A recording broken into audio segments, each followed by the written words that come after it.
Live from New Delhi, you're watching DD India Live, India's voice to the world. I'm Ramesh Ramachandran. Coming up in the next 30 minutes.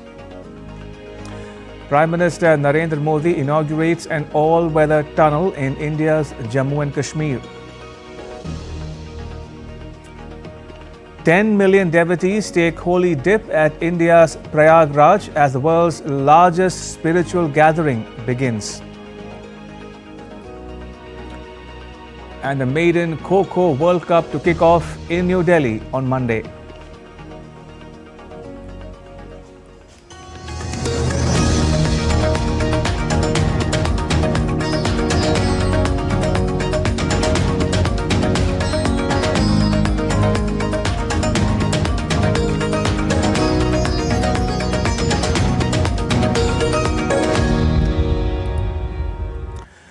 India's Prime Minister Narendra Modi inaugurated the Sonmarg Tunnel in Jammu and Kashmir.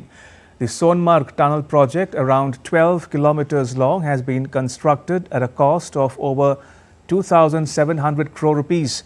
The project will enhance all-weather connectivity between Srinagar and Sonmarg en route to Leh.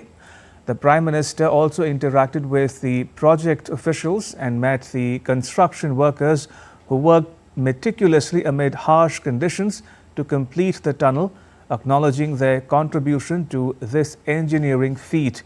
The Prime Minister stressed that Sonmarg Tunnel will give a significant boost to connectivity and tourism. Ladakh की एक और बहुत पुरानी demand आज पूरी हुई है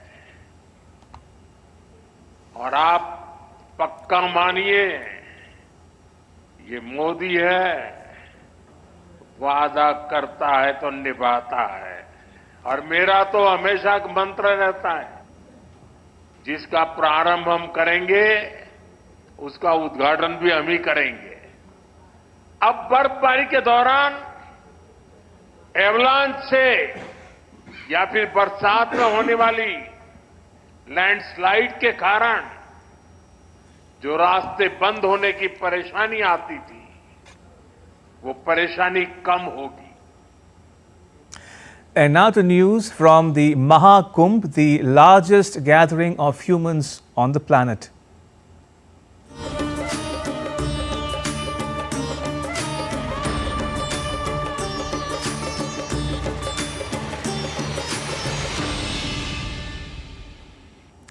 The 45-day-long Mahakumbh, hailed as the world's largest religious gathering, began in Prayagraj on Monday. Around 450 million people, including seers, saints and others from different parts of the world and India, will be attending. The festivities began with a holy dip on Posh Purnima at the Sangam, the confluence of Ganga, Yamuna and Saraswati rivers.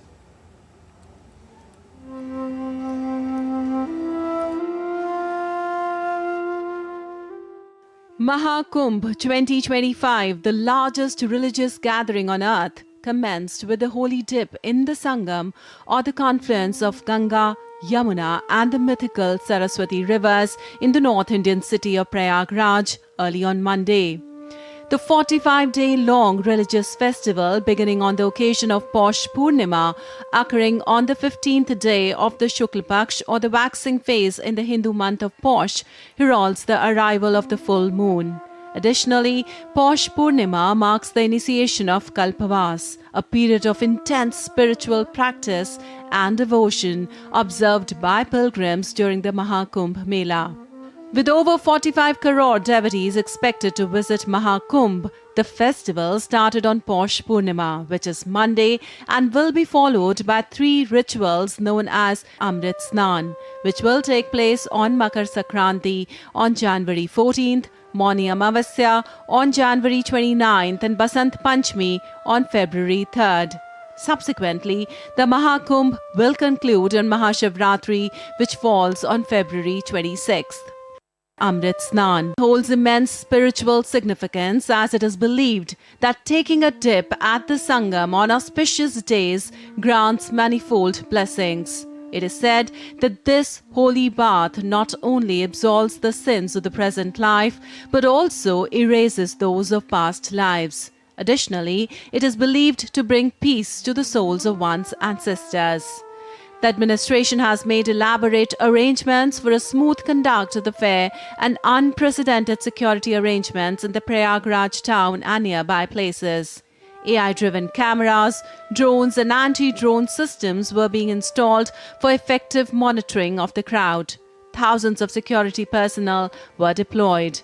Spread on around 4,000 hectares of land and divided into 25 sectors, this year's Maha Kumbh is being considered to be very auspicious, as according to the astrologers, there's going to be a rare celestial alignment happening after 144 years. With inputs from Siddharth Bharadwaj in Prayagraj, Bureau Report, DD India. Addressing the media ahead of the Indian Army Day, Army Chief General Upendra Dwivedi on Monday discussed ongoing situation in Bangladesh. General Dwivedi said there is no animosity with Bangladesh at a military level, stressing that Bangladesh is strategically important to India. You mind back to the comment which has been given by the Bangladesh chief recently, that India is strategically important to us, and same is vice versa. Bangladesh is strategically important to us. As of today, which is the other country which shares border with Bangladesh? It's a small portion, if you see, is on one side, on the southeastern side, otherwise it's all India. Therefore, we are the neighbors, we have to live together, understand each other, and any kind of animosity is not in each other's interest.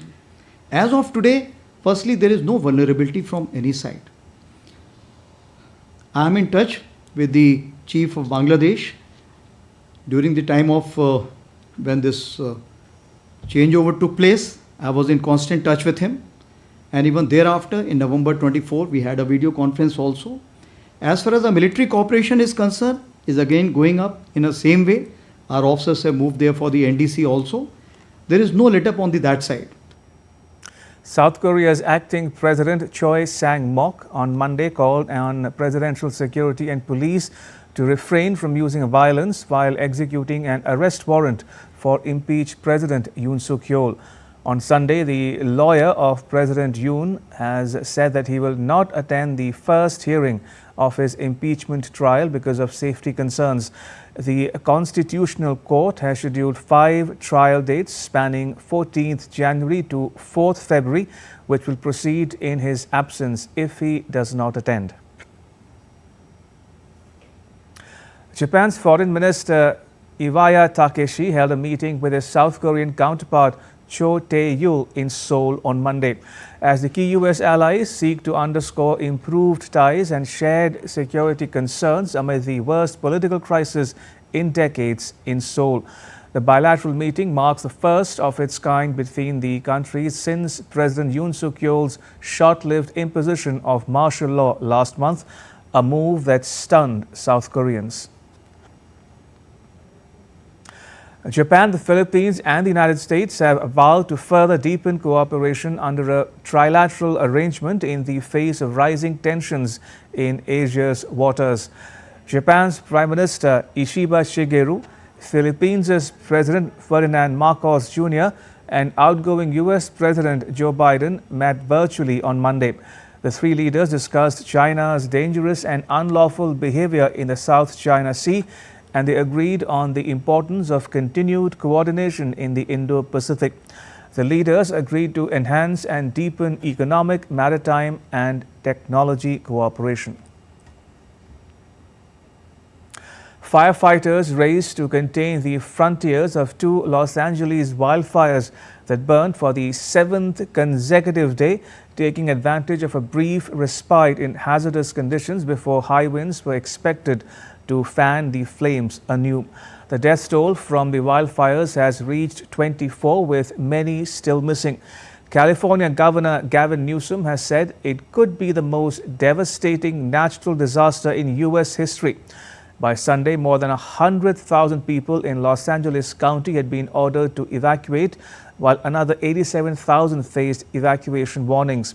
The Palisades fire, which is only 11% contained, threatens more neighborhoods, and as the Santa Ana winds return, authorities warn that conditions could worsen.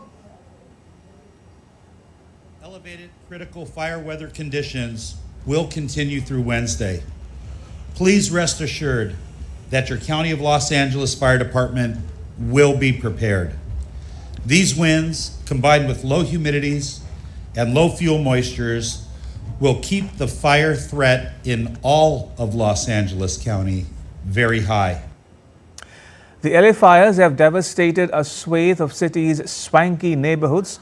While actors, crew, writers and producers have lost their homes, film and television productions have been temporarily halted.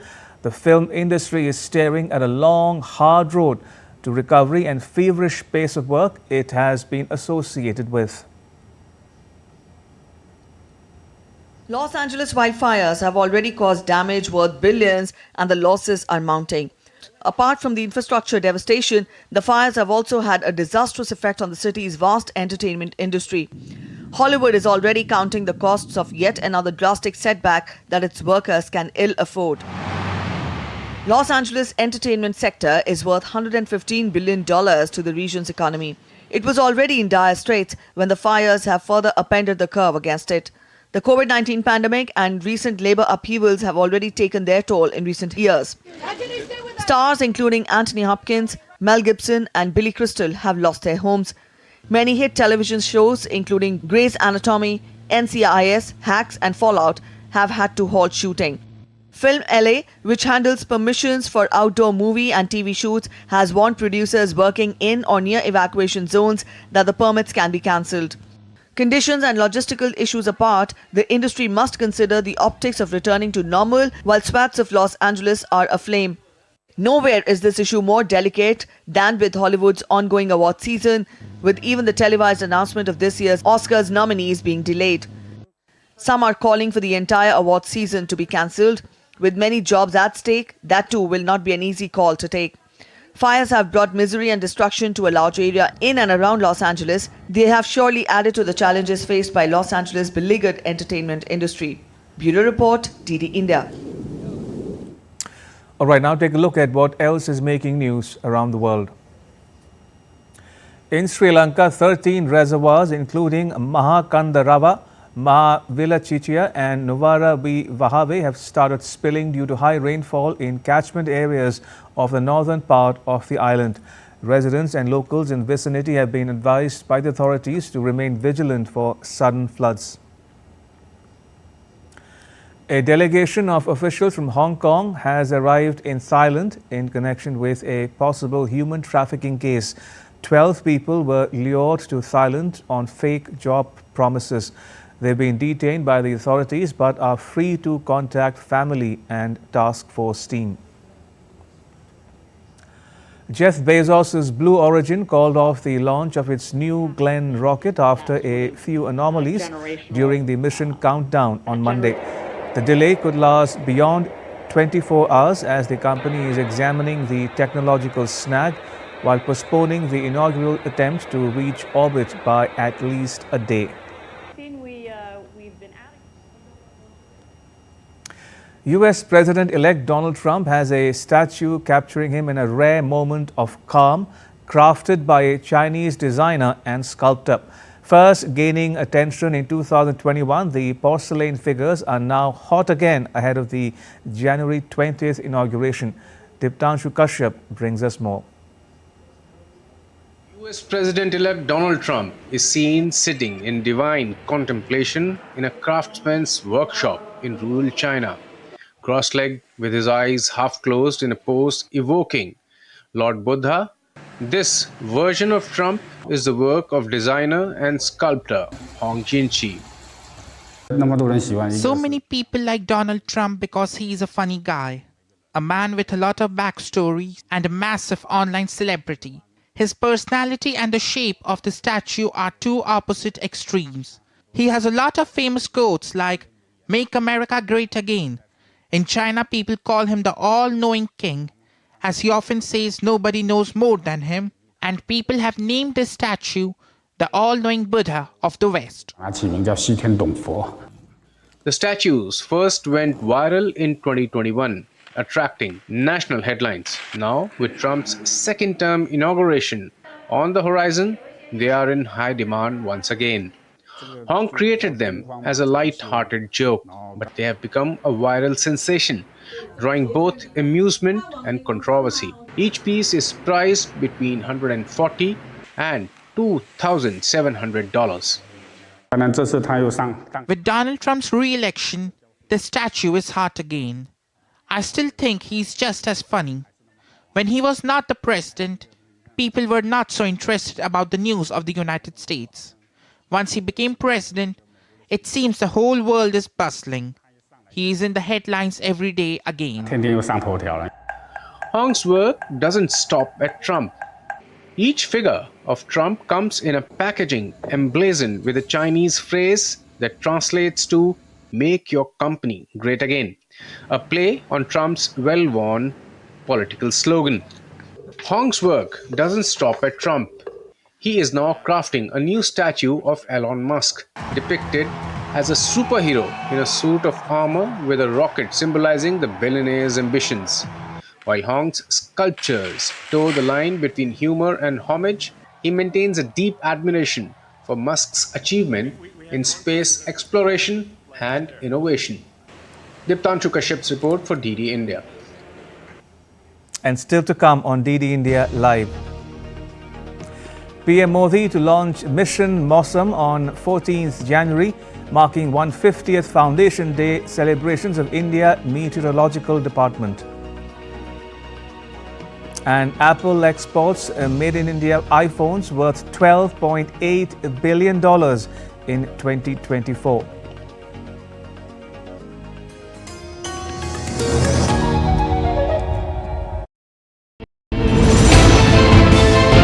Geopolitics and trade deals. Economic challenges amid development. Hard work and the path to prosperity. It's the economy, always. Between walkers, money is what money does and says. Supply creates its own demand. Between the bulls pulls and bears tears. When supply chains globalization and India rises to the podium. We'll get you centered with the economic brief at 8 p.m. every Thursday on DD India.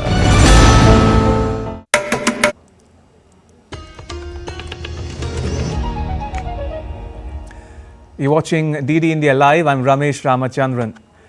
India's Prime Minister Narendra Modi is set to launch Mission Mausam, a groundbreaking initiative to make India a weather-ready and climate-smart nation. This transformative program, to be held tomorrow, will be unveiled as part of the 150th Foundation Day celebrations of the India Meteorological Department. DD India's Tapas Bhattacharya reports.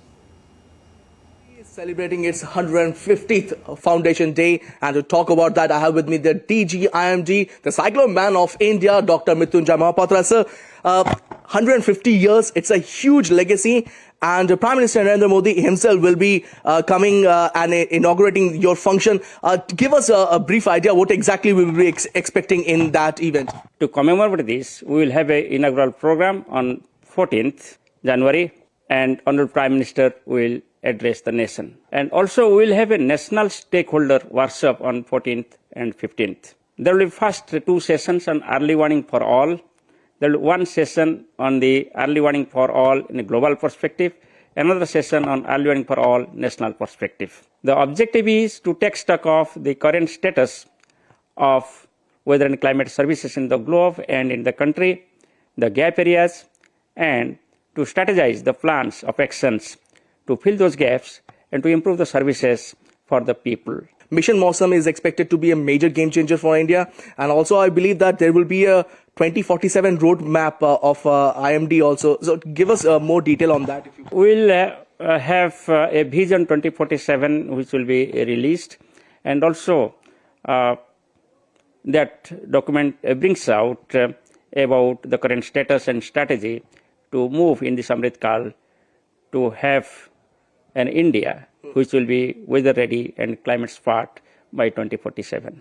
And what about Mission Mausam, sir? Under this Mission Mausam, the top priority has been kept to improve the weather observational systems like the Doppler weather radars, the wind profilers, microradiometers, radio sun, radio wind systems, which will help us to gather more frequent, more quality-based informations from the various sources so as to improve our weather forecast further and also to reach out to the panchayats and villages. Much appreciate your time. So that was the DG IMD Dr. Mrityunjay Mahapatra stating the vision document for 2047 and how IMD can play a major role in a Viksit Bharat.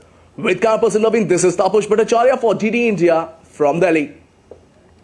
Apple has achieved a major milestone, exporting iPhones worth over 1 lakh crore rupees from India in 2024.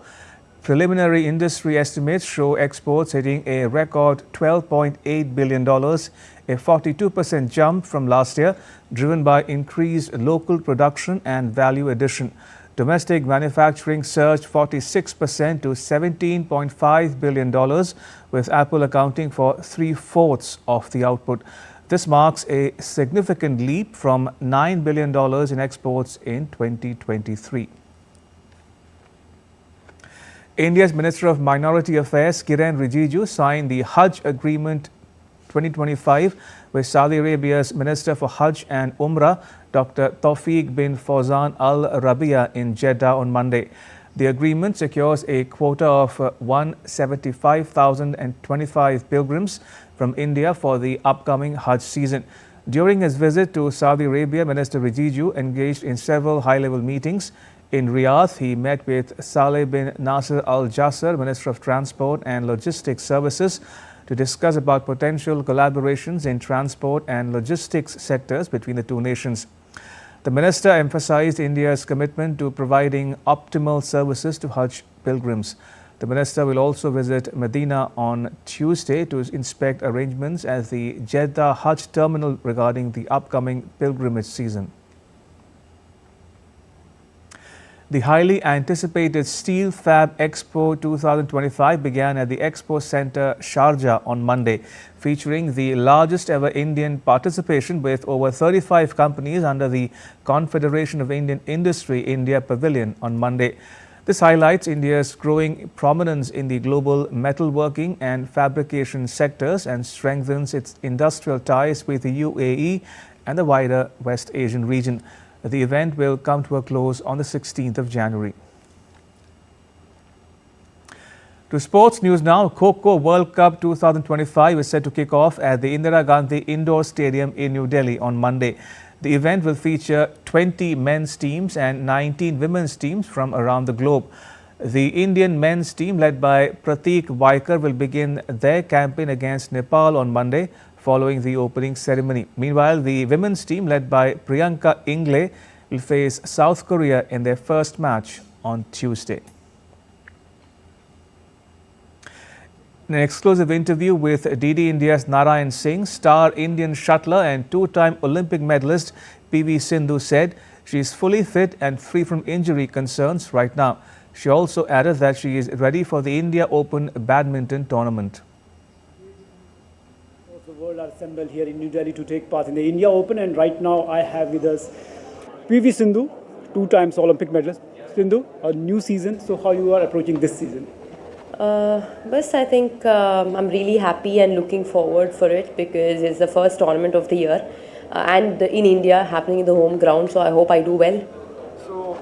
Injuries, we know that are part and parcel of the game, and last year you have been injured too. So this time around, what's the current status of the injury? Is it there or you can? No, I think it's perfectly all right, and I'm of course really looking forward because at the end of the day, you need to be 100% and give your 100%. So yeah, I don't have any injuries, and I hope I will be injury free because injuries are part of life. So you need to take care of yourself. So yeah. Talking about the gen next of the Indian badminton, do you think that after you and after the way Saina was there is a void is being visible in the Indian badminton? Yeah, definitely there is a bit of gap, but I see a lot of youngsters who are doing well and coming up. So I hope they have a good potential and they have the right guidance, and I'm sure there will be a lot of youngsters coming up. So So as Sindhu is saying that a lot of youngsters are there, they will be there for the upcoming events. But all in all, the India Open is the big tournament and fans will enjoy it throughout the way.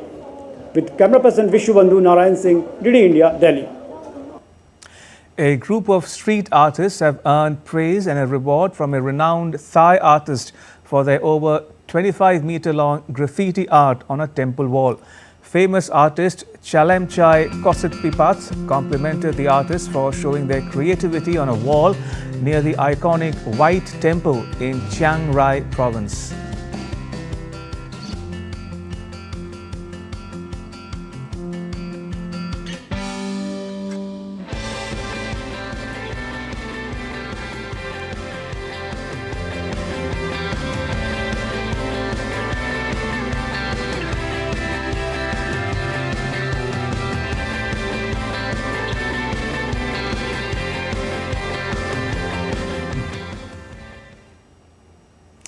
And that's all for this edition of DD India Live. Let us know your thoughts on the news of the day.